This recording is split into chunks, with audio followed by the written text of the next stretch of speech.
I got to get this off my chest. I've been Okay, thinking about it for a long time, let's do it. and I want to say it in front of you and God and everyone else. Okay. I fucking did it. I You did it. did I what? hit my goal. I read 10,000 charts. Fuck yes, dude. That's so incredible. Fuck yes. That is some fucking serious work. Dude, it's a huge milestone. As you say, you're talking about 6 years. 6 years, yeah, yeah, 6 years. But here's the thing about it. It's more than just 6 years because lots of people have been doing astrology for 6 years, and 6 years is actually not very long when you're talking Right. about studying the heavens, you know. Sure. Um, but I think that not only have I read 10,000 charts, and the reason that I did that was because I wanted to achieve mastery at the craft, right? According Yeah. to Malcolm Gladwell, 10,000 hours makes a master. And so Right. I didn't count hours, I counted charts read. And I think that I'm the youngest person in history to have achieved this. Ooh. If you have some, if you know, please comment on this video if you know of somebody, Yes. because I've thought about it a little bit. It's like maybe like Miss Cleo or something like Sure. this. You know what I Wait. mean?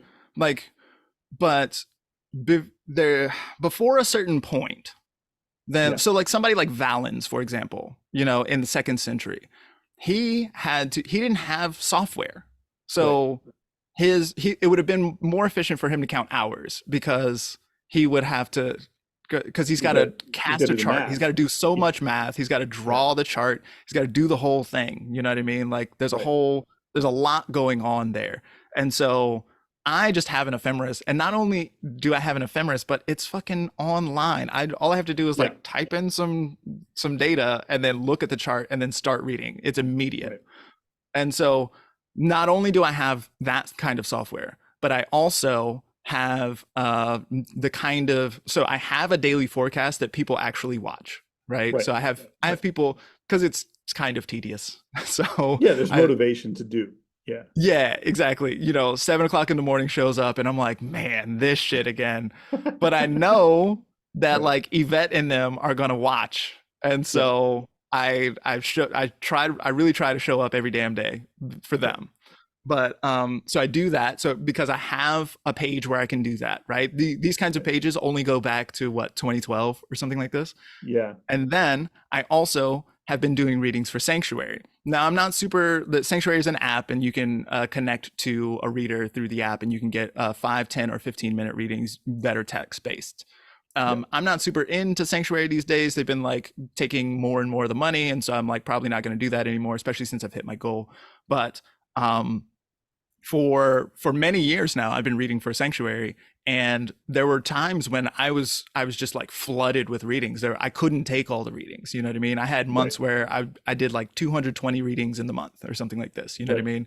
Just all the like readings all the time, and there comes a point where I just have to stop reading and go to bed, you know what I Right. mean? Right. So it's not because I am particularly talented or something like that that I made it to this goal milestone as the youngest person to have ever read 10,000 charts.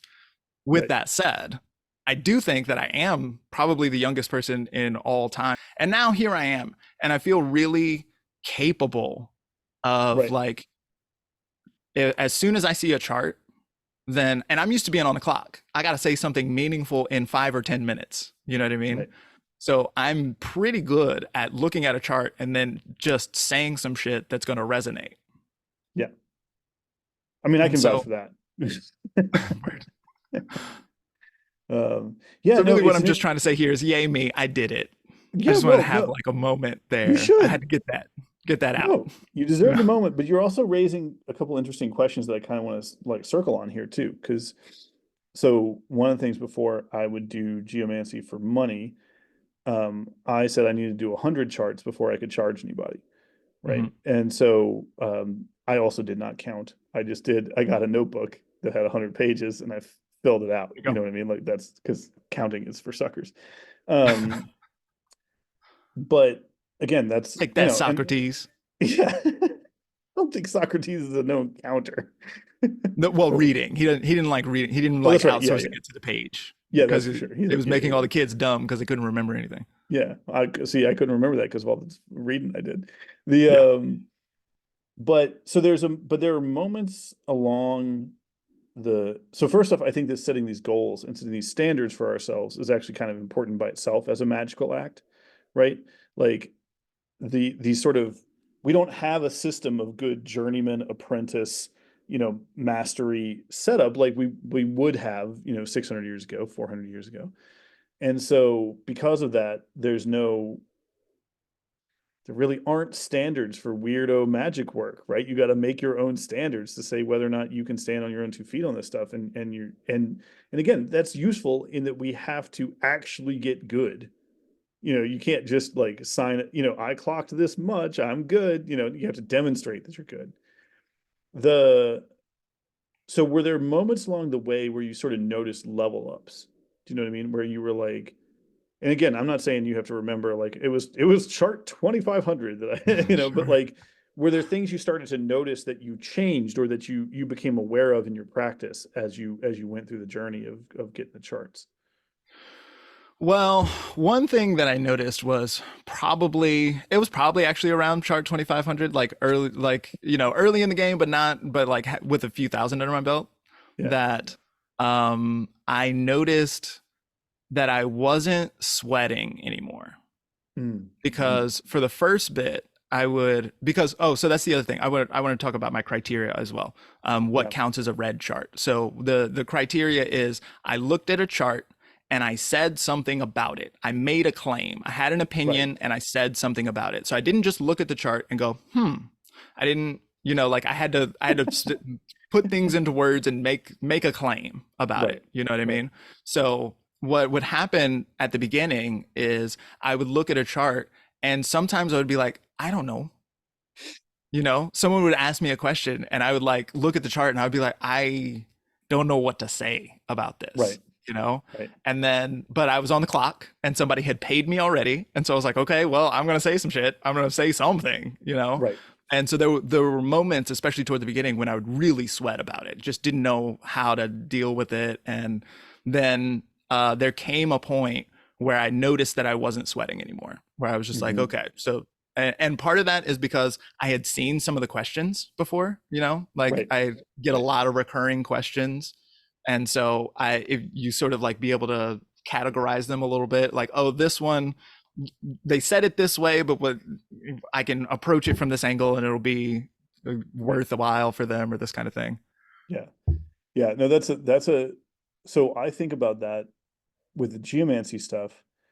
Um, almost in the part where you help them frame their question, right? They come to you with Mm-hmm. a sort of soup and you're like, I think what you're really asking is this. And like it's after a bunch of these things where you start to realize like, no, there's like, I mean, there are more, but there's like 12 basic human questions, Sure. and like, or at least a lot of stuff falls into sort of 12 questions. And then, Mm-hmm. and when people don't know what they're asking yet, it's not that you're pushing them in a direction, you're listening to them. And at the beginning, you really can't tell what their question really is at all. You're just like, I have no idea what you're asking me. And then Mm-hmm. after a little while, you're like, you want to know if that person's cheating on you. You know what I mean? Like it's sort Right. of like you can kind of feel it out.